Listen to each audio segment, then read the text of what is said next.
Let's try and explain the first law of thermodynamics in this video.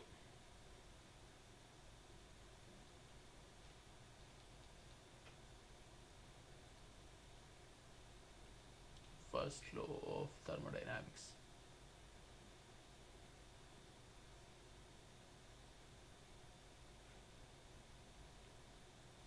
If you succeed in relating the concept of first law in your daily life, then I'm sure it will be very easy to understand it. We see the application of these laws in our daily life more than once a day. In fact, the first law of thermodynamics is nothing but an explanation or a further explanation of the energy conservation theorem.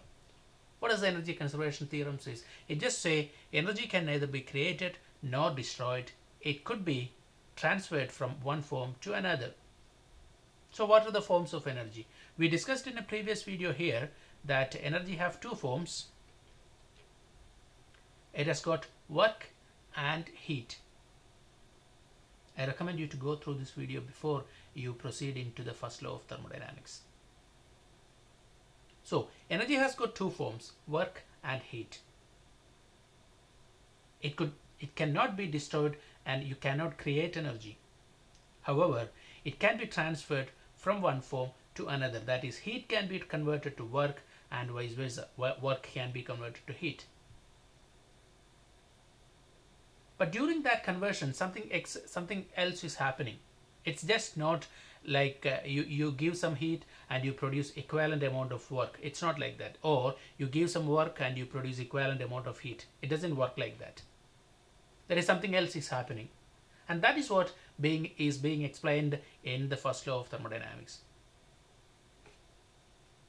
So just to refresh your concept of the energy, let's go through this quickly. As I mentioned before, energy have got two forms, work and heat. And because both work and heat are forms of energy, it both is using the same unit, that is joule. Work is usually used, W is used to describe or as a notation for work, whereas heat is usually notated using Q. There is one more thing you should remember at this stage, that work input to a system is considered as negative, whereas work output is considered as positive. And in the case of heat, this is exactly the reverse. That is, heat input is positive and output is negative.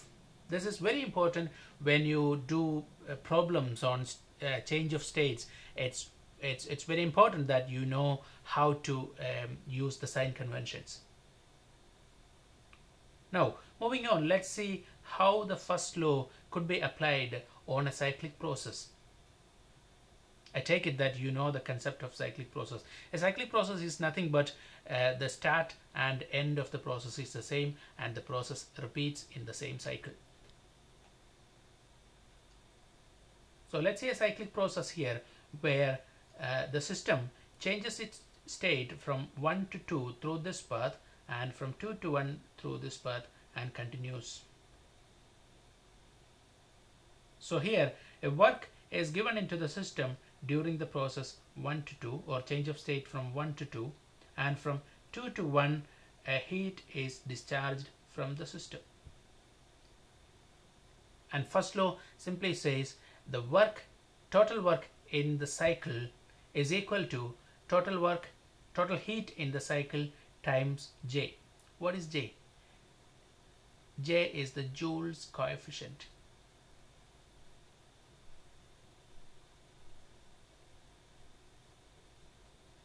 So this is a first law for a cycle.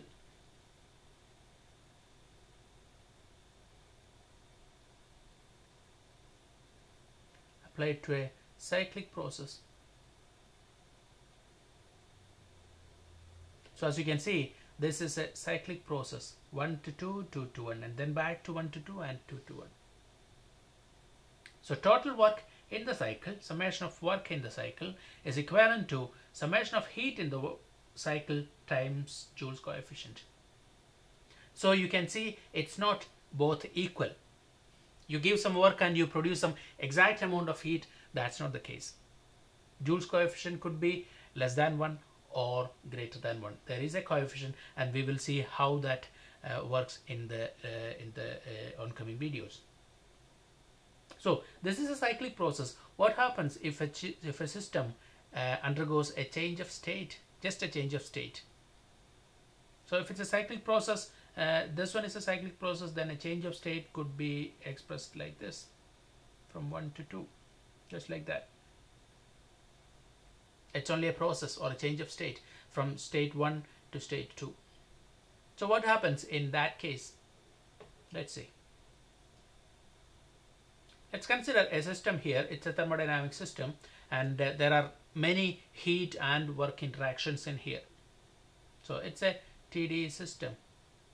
So you have 2 heat input, 1 heat output, and 2 work input and 2 work outputs. So this is a first law applied on a first law for a change of state.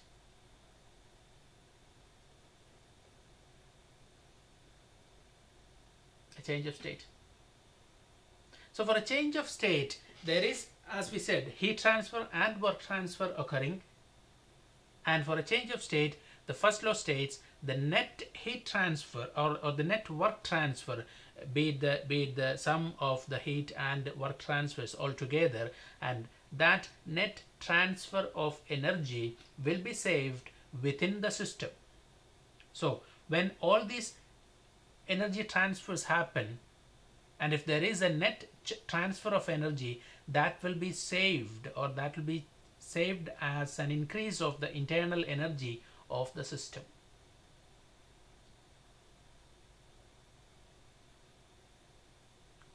So the net change of the energy transfer is saved within the system, and that is what first law states for the for a change of state, not for a cyclic process, but a change of state.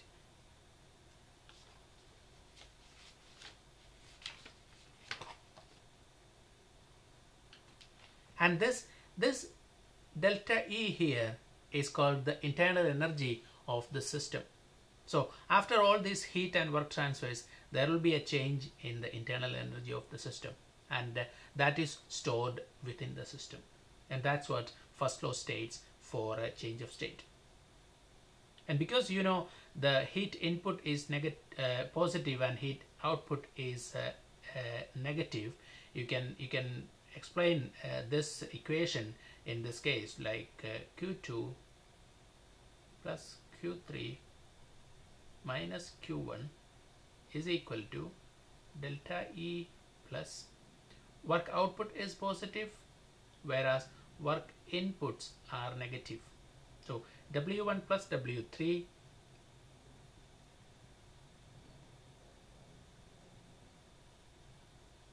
minus W2 minus W4.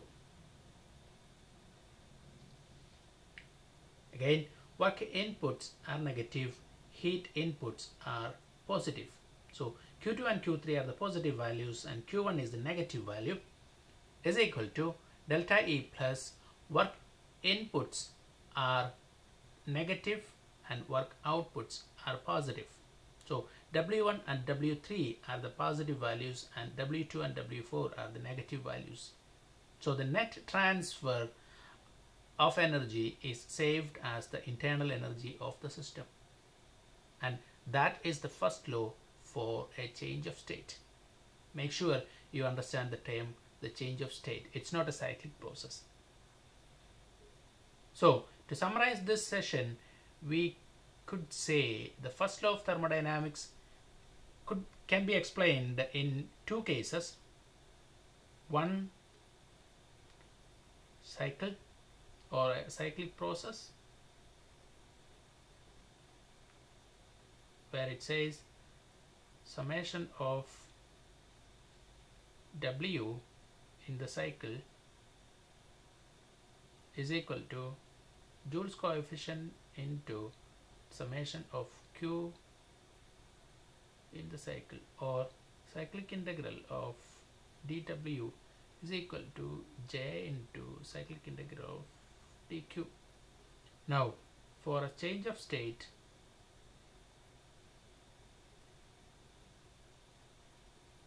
first law states Q minus W equal to internal energy of the system, or Q equal to internal energy of the system plus W.